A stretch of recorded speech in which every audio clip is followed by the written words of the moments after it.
berfirman, barang siapa yang mengagungkan syiar-syiar Allah,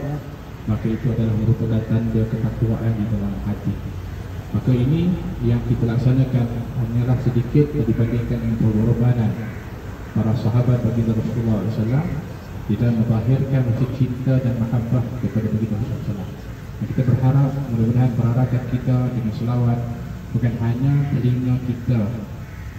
yang mendengar, tapi mereka yang berada di luar sana, yang berada di kedai, yang berada di jalan, itu mendengar selawat kepada Nabi, mendengar zikrullah, mendengar nama Rasulullah SAW, yang insya-Allah kalau lafzul jalalah yang agung itu didengar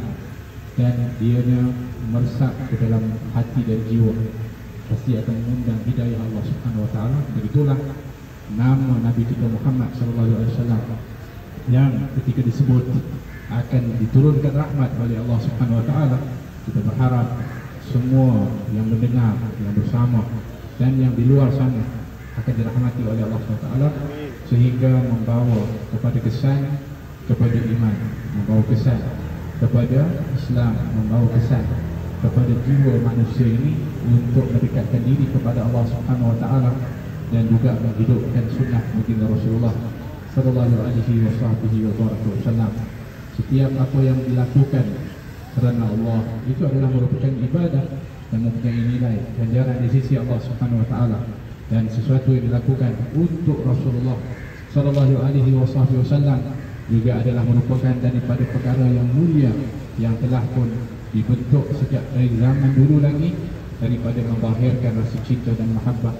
kerinduan kepada baginda Rasulullah sallallahu alaihi wasallam, khususnya pada zaman ketika mana ikon dan idola dibentuk untuk menarik jiwa-jiwa manusia ke arah kesesatan, menjauhkan diri dari Allah Subhanahu Wa Taala. Maka alangkah pentingnya momen dan saat seperti ini untuk supaya jiwa kembali mengenal akan ikon sebenar, idola sebenar yang sepatutnya dijadikan